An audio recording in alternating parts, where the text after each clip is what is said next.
ખૂબ ખૂબ આભાર ચંદુભાઈ.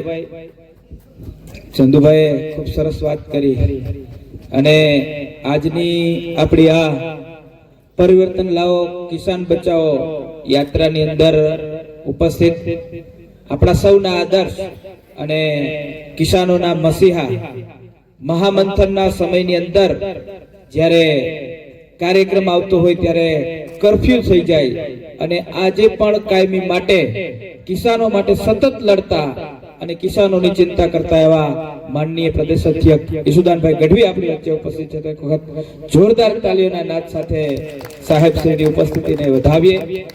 એવા જ આપણા યુવા આગેવાન, યુવા દિલોની ધડકન અને જેણે આંગણવાડીની બહેનો માટે, આશા વર્કર બહેનો માટે, ઇકોઝોન માટે અને ફિક્સ પેની લડત માટે જેણે ખૂબ લડત આપી છે અને ખૂબ લોકોને આપ્યું છે. કર્મચારીઓ માટે ફિક્સ પેની પગારની જે લડતની અંદર એ સક્સેસ આંદોલન થયું અને હજારો લોકો કર્મચારીઓને એનો લાભ મળ્યો. એવા પ્રવીણભાઈ રામ આપણી વચ્ચે ઉપસ્થિત છે. એક વખત જોરદાર તાલીઓના નાદ સાથે પ્રવીણભાઈને વધાવીએ.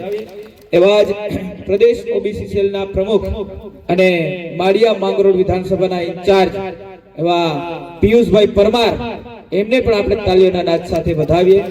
એવા જ હમણાં આપણે જેમને સાંભળ્યા એવા ભાઈ અમારે ચંદુભાઈ ઘોડાસરા જિલ્લાના મહામંત્રી છે અને ખૂબ સારું એવું કામ કરે છે. એવા જ આજે જ આપણી સાથે કોંગ્રેસ છોડીને જોડાણા છે એવા ધીરુભાઈ જાટિયા આપણી વચ્ચે ઉપસ્થિત છે. તો આપણે જોરદાર તાલીઓના નાદ સાથે ધીરુભાઈને આપણે આપણી પાર્ટીની અંદર આમંત્રિત કરશે અને એનું સ્વાગત કરીએ છીએ. ધીરુભાઈએ ખૂબ ઘણી બધી વાત કરી કે ભાઈ હું આજે કેમ જોડાણો, મારી ઈચ્છા કેમ થઈ કે હવે બીજે ક્યાંય ફાફા મારવાની જરૂર નથી, આમ આદમી પાર્ટીને પકડી લ્યો. એક સારો પક્ષ છે, એક પ્રામાણિક પક્ષ છે, એક ઈમાનદાર પક્ષ છે અને લોકો માટે લડનારા નેતાઓ જે પક્ષની અંદર છે એ પક્ષની અંદર જોડાવું છે. એવો જ્યારે વિચાર કરવાની વાત આવી, એવું જ્યારે એમને મનમાં આવ્યું કે હવે કંઈક વિકાસ કરવો હોય, કંઈક પ્રગતિ કરવી હોય, દેશ માટે, ગુજરાત માટે કંઈક જો સારું કામ કરવું હોય તો આમ આદમી પાર્ટીમાં જોડાવવું પડશે. અને એ જ નિર્ણયથી આજે આપણી સાથે જોડાણા છે, આપણા પરિવાર સાથે જોડાણા છે. પરિવારમાં વિકાસ થયો છે, પરિવાર મોટો થયો છે. ત્યારે ધીરુભાઈ આપને હું હૃદયથી આવકારું છું. આપ સતત ને સતત આપને જે એક હળવી શૈલીની અંદર તમે જે વાત કરી એ દર્શાવે છે કે ખરેખર ખેડૂતો માટે, કિસાનો માટે આપ કામ કરતા રહ્યા છો અને એનાથી પણ વધુ પ્લેટફોર્મ આજે તમને આમ આદમી પાર્ટીને મળ્યું છે. એટલે શુભકામના આપું છું કે આપ આમ આદમી પાર્ટીની જે પરિવર્તનની લડાઈ છે, આમ આદમી પાર્ટીની એક પ્રામાણિકતાની લડાઈ છે, ખેડૂતો માટેની લડાઈ છે, આ લડાઈમાં સાથ અને સહકાર આપો.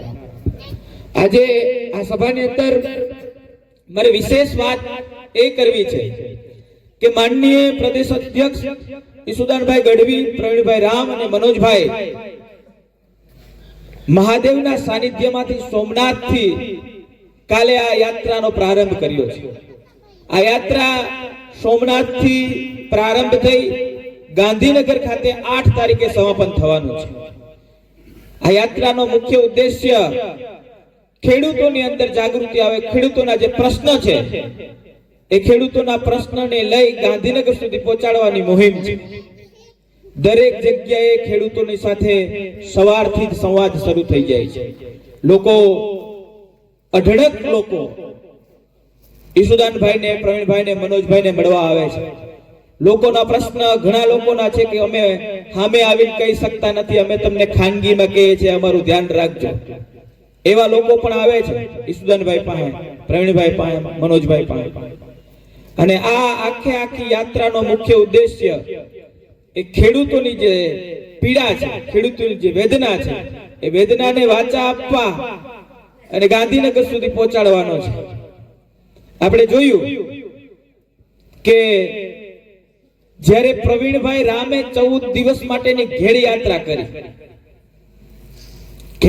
કરી, ત્યારે પિયુષભાઈ એમને યાદ આવી ગયું વિધાનસભાના માધ્યમથી બધા પેકેજો જાહેર કરવા માંડ્યા અને આટલા કરોડ અમે ફાળવીએ છીએ અને આટલા કરોડ ફાળવીએ છીએ. પ્રવીણભાઈની યાત્રા હાલતી ત્યારે તમને પાસે બધું બજેટ આવી ગયું હતું, કરોડ આવી ગયા હતા.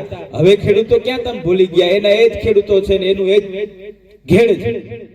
ખેડ બચાવવા માટે યાત્રા કરવા માટે ગયા હતા ત્યારે મુદ્દાને ડાયવર્ટ કરવા માટે, મીડિયાને અને માણસને ગેરમાર્ગે દોરવા માટે ખૂબ વાદા વચનો આપ્યા, ખોટી વાતો કરી, પણ ક્યાંય 1% પણ કાંઈ હજી સુધી ઇમ્પ્રુવમેન્ટ થયું હોય આપણે જોવા નથી થયું. હે ભાઈ, કઈ દેખાડો તમને? એ ખોખલા વચનો છે, ખોટી વાતો છે. અને ફાકા ફોજદારી અને કોઈ પણ સારા માર્ગે માટે જતા હોય, સદમાર્ગે કોઈ વ્યક્તિ જતા હોય તો એને કેમ રોકી શકાય અને આપણા રોટલા કેમ શેકી શકાય, આના સિવાય ભાજપ પાસે કઈ ધંધો છે જ નહીં. એના સિવાય એની પાસે કોઈ ઓપ્શન જ નથી. આપણને બધાને કોઈ બીજી વાતમાં ઉલઝાવી રાખી અને પોતાનું રાજકારણ કેમ સારી રીતે હાલે, અંગ્રેજોની જેમ ભાગલા પાડો રાજ્ય કરો, આના સિવાય વિશેષ એની પાસે કોઈ એજન્ડા નથી. આમ આદમી પાર્ટી એ શિક્ષણની વાત કરે છે, આમ આદમી પાર્ટી એ આરોગ્યની વાત કરે છે, આમ આદમી પાર્ટી એ રોજગારીની વાત કરે છે, આમ આદમી પાર્ટી એ મહિલાઓના વિકાસ માટેની વાત કરે છે. એને આ 30 વર્ષની અંદર તમે ક્યાંય જોયું હોય કયો રોજગારી ને વિકાસ ને બધું કર્યું એને, પણ પોતાના કાર્યકર્તાઓ, પોતાના હોદ્દેદારો એના માટે કર્યું છે. આપણે તો અહીંયા વિશેષ વાત એ કરવા આવ્યા છે કે ખેડૂતોની ચિંતા લઈ અને આપણે જોયું કે ઈસુદાનભાઈ ગઢવી જ્યારે મહામંથન ની અંદર હતા ત્યારે મહામંથનમાં ખૂબ પ્રશ્નો ઉઠાયા. ઈસુદાનભાઈ પાસે મિનિસ્ટરો, મુખ્યમંત્રી સુધીના વ્યક્તિઓ સાહેબ પાસે આવીને સલાહ લેતા. આજે પણ એને કોઈ પણ એવો પ્રશ્ન હોય ત્યારે સાહેબની સલાહ લેવી પડે. એટલા મહાન વ્યક્તિ અને એટલા એક અપ સ્ટેજ ઉપર બેઠેલા વ્યક્તિ આપણે જોયું બધાએ કે મહામંથન ની અંદર જે સ્ટેજ ઉપર હતા સાહેબ, તો એમાં કોઈ જાતની કમી જ નથી. અને આજે પણ ભગવતી માં સોનલની દયા છે ઈસુદાનભાઈ ઉપર કે એને કોઈ પાસે કઈ લાંબો હાથ કરવો પડે એમ નથી, પણ છતાં પણ રાત દિવસ મહેનત કરી સતત ને સતત ટ્રાવેલિંગ કરે છે. હું સાક્ષી છું ઈસુદાનભાઈને કે સાહેબ કોઈ દિવસ આવા જયારે પ્રોગ્રામો ચાલુ હોય ત્યારે 2 વાગ્યા પહેલા ક્યારે હોવાનો વેત નથી આવતો. હમણાં ઘણા બધા પ્રસંગો હતા, ગાંધીનગર થી ભાવનગર ને ભાવનગર થી સુરેન્દ્રનગર, સુરેન્દ્રનગર થી વિસાવદર, વિસાવદર થી જુનાગઢ ને ત્યાંથી પાછો આખી યાત્રા સતત ને સતત મહેનત કરી. આમ આદમી પાર્ટીને મજબૂત બનાવવાનું કામ. અને આમ આદમી પાર્ટી 2022 ની ચૂંટણી આવી ત્યાર પછી 2022 ના ઇલેક્શન ની અંદર ભાજપમાં એક જ એજન્ડા હતો કે ગુજરાતમાં ભાઈ ત્રીજી પાર્ટી ન હાલે. એ ભાઈ બીજો કોઈ મુદ્દો છે ને, કામની રાજનીતિ તો છે ને. એને ખાલી એટલું કહેવાનું હતું કે ભાઈ ગુજરાતમાં ત્રીજો પક્ષ નહીં હાલે, ગુજરાતમાં ત્રીજો પક્ષ નહીં હાલે. આ એક જ મુદ્દો લઈ અને એને નેગેટિવ ફેલાવવાનું કામ અને આમ આદમી પાર્ટીને રોકવાનું અને આમ આદમી પાર્ટીનો વિકાસ ન થાય, આમ આદમી પાર્ટીને લોકો ન સ્વીકારે કરવા માટેનું કામ કર્યું. પણ આમ આદમી પાર્ટીની નિષ્ઠા, પ્રામાણિકતા, માનનીય અરવિંદ કેજરીવાલ સાહેબના વિચારો, આ તમામ વસ્તુઓ જ્યારે સામે આવી ત્યારે જનતાએ સ્વીકાર્યું કે નહીં, હવે પછીનો જો કોઈ વિકલ્પ હોય, સારામાં સારો બેસ્ટ વિકલ્પ હોય તો એ આમ આદમી પાર્ટી છે. અને ગુજરાતની અંદર 42 લાખ મત આમ આદમી પાર્ટીને આપ્યા, 5 ધારાસભ્યો ચૂંટાણા અને ગુજરાતના ઇલેક્શન પછી આમ આદમી પાર્ટી રાષ્ટ્રીય પાર્ટી બની. આ ગુજરાતની જનતાએ આજે તમે જોવા જાઓ તો કોંગ્રેસ તો ખૂબ ડાઉન ગઈ છે. ધીરુભાઈ બેઠા છે, એને ખબર છે કોંગ્રેસ આજે ક્યાંય બીજા વિરોધ પક્ષમાં પણ નથી, બીજા નંબરની પાર્ટી કોંગ્રેસ નથી. આજે આખો સર્વે જોવા જઈએ તો આપણો વોટ શેર જે છે એ અને બધા ના સર્વે બતાવે છે કે આમ આદમી પાર્ટી એ બીજા નંબર ઉપર છે. અને આવનારી તાલુકા અને જિલ્લા પંચાયતની જે ચૂંટણી છે એ ચૂંટણીની અંદર પૂરેપૂરી તાકાતથી આપણે લડવાનું છે. અહીંયા બેઠેલા વ્યક્તિઓને પણ આપણે અહીંયાથી આ સ્ટેજ ઉપરથી આહવાન કરું છું કે જે લોકો આ સ્થાનિક સ્વરાજ્યની ચૂંટણી આવી રહી છે, તાલુકા પંચાયત અને જિલ્લા પંચાયતની ચૂંટણી, એમાં તાકાતથી લડવા માટેની તૈયારી બતાવે છે. એક એવું લીડરશિપ, એક એવી સ્વચ્છ છબીવાળા લોકોને આમ આદમી પાર્ટી મેદાને ઉતારવા માંગે છે. સ્થાનિક સ્વરાજ્યની ચૂંટણી, તાલુકા પંચાયત, જિલ્લા પંચાયત અને નગરપાલિકાઓ જે જગ્યાએ છે ત્યાં આમ આદમી પાર્ટીના દરેક જગ્યાઓ પર એક પણ સીટ એવી નહીં હોય, તાલુકા પંચાયતની હોય કે જિલ્લા પંચાયતની હોય કે નગરપાલિકાની, ક્યાંય કોઈ જગ્યાએ ખાલી રહેવાની નથી. આજે પણ લોકો આમ આદમી પાર્ટીની ટિકિટ લઈ ચૂંટણી લડવા માંગે છે અને આમ આદમી પાર્ટીને જનતા સ્વીકારવા માંગે છે કે એક બેસ્ટ ઓપ્શન, એક આરોગ્ય માટે ચિંતા કરતી પાર્ટી, એક શિક્ષણ માટે ચિંતા કરતી પાર્ટી અને એક રોજગારી, મહિલાઓ અને ખેડૂતોની ચિંતા કરતી કોઈ પાર્ટી હોય તો આમ આદમી પાર્ટી.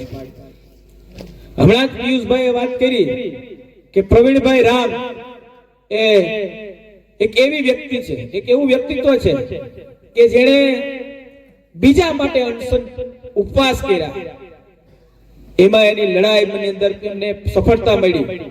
આશા વર્કર બહેનો માટે એમણે લડાઈ કરી, એમાં પણ સફળતા મળી. ફિક્સ પે માટે પણ લડાઈ કરી, એમાં પણ સફળતા મળી.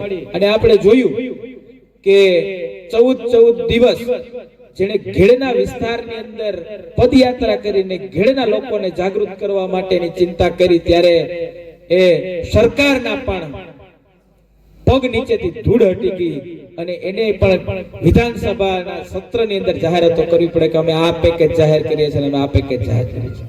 આપણે બધા સદનસીબ છીએ કે આપણને આ લોકલ લીડર, વિધાનસભાના ઇન્ચાર્જ તરીકે પ્રવીણભાઈ મળ્યા છે. તમારા વિસ્તારની અંદર કોઈ પણ પ્રશ્ન હોય ત્યારે પ્રવીણભાઈના નેતૃત્વની અંદર એ પ્રશ્નની રજૂઆત થાય અને ટૂંક સમયની અંદર એ પ્રશ્નનું સોલ્યુશન થાય. કોઈ પણ રોડ રસ્તાનું કામ હોય, કોઈ પુલનું કામ હોય અને એવી જગ્યાએ માત્ર ને માત્ર પ્રવીણભાઈ જઈને ખાલી એફબી, ફેસબુક લાઈવ કરે તો બીજા દિવસે ત્યાં અધિકારીઓના કાફલા જમા થઈ જાય કે ભાઈ અહીં એક પ્રશ્ન છે અને 24 કલાકની અંદર એ કામો થયા છે ને, એવા પણ દાખલા ઘણા બધા છે. તમે જોયું હશે ઘણી જગ્યાએ જ્યાં ક્યાંય પણ પ્રશ્ન આવતો હોય અને પ્રવીણભાઈ પોતાની રજૂઆત કરે અને એ 24 કલાકની અંદર, 2 દિવસની અંદર કે 5 દિવસની અંદર એ કામ પૂરા થઈ ગયા છે. વિશેષ વાત મારે કરવી નથી. આ સમય એક પરિવર્તનનો સમય છે. આપણે સૌએ જોયું કે ભાજપના રાજની અંદર 30 વર્ષના કુશાસનની અંદર, આપણે એને કુશાસન કહેશું કે 30 વર્ષના કુશાસનની અંદર એમણે કોઈ પણ એવી વાત નથી રાખી કે બાકી નથી રાખી. ભ્રષ્ટાચાર, અન્યાય, અત્યાચાર અને એવા વ્યક્તિઓને પ્રોત્સાહિત કરે, ડ્રગ્સ, દારૂ, જુગાર, આ બધી વસ્તુ જે છે એની ઉપર ક્યાંય એફઆઈઆર નથી થતી, એને ક્યાંય રોકાતા નથી. અને આપણા જિલ્લાના પ્રમુખ એવા હરેશભાઈ સાવલિયા કે જે સજ્જન માણસ, સારા માણસ, સર્વે જ્ઞાતિ સમૂહ લગ્ન કરે, દીકરીઓના સમૂહ લગ્ન કરે, એવા વ્યક્તિ ઉપર પાસા કરીને એને જેલ હવાલે કરે છે. અને જે દારૂ વેચે છે, બુટલેગરો છે, જેની ઉપર ઢગલાબંધ કેસો છે, ડઝનો કેસ છે, એની ઉપર પાસા નહીં, એની કે ધરપકડ પણ નથી કરવામાં આવતી. આવું એમનું શાસન છે કે જે એ કેવું કે જ્યાં એમના ફાયદાની વાત હોય, ચાહે બુટલેગર હોય, દારૂ વેચતો હોય, ડ્રગ્સ વેચતો હોય, કોઈ પણ વેચતો હોય, પણ એને 2 પૈસા મળતા હોય તો હાલવા દો.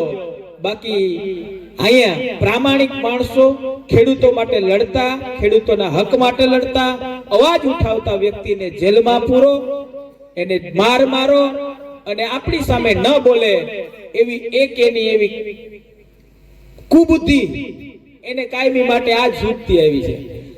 આપણે દરેક જગ્યાએ જવા જઈએ ત્યારે જ્યારે આપણે કોઈ પણ રજૂઆત કરવા જાય તો ત્યાંના લોકો શું કહે કે હાલો જોઈ લે.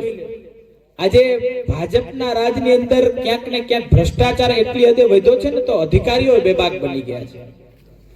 આવા સમયે આપણે એ વસ્તુને જોવાની છે કે પાર્ટીને મજબૂત બનાવીએ. અહીંયા બેઠેલા તમામ લોકો પાર્ટીનું જે ડોર ટુ ડોર અભિયાન ચાલી રહ્યું છે એને પણ વધારે મજબૂત બનાવીએ અને લોકો સુધી પહોંચવાનો પ્રયત્ન કરીએ અને આવનારી ચૂંટણીની અંદર ભાજપને જડબાતોડ જવાબ આપીએ અને આવનારા 2027 ની વિધાનસભાની ચૂંટણી માટેનો પ્લેટફોર્મ તૈયાર કરીએ. આટલી જ વાત સાથે હું મારી વાતને પૂરી કરું છું અને વિશેષ સમય ન લેતા હું પ્રવીણભાઈ રામને જ વિનંતી કરીશ કે સભાને સંબોધિત કરશે.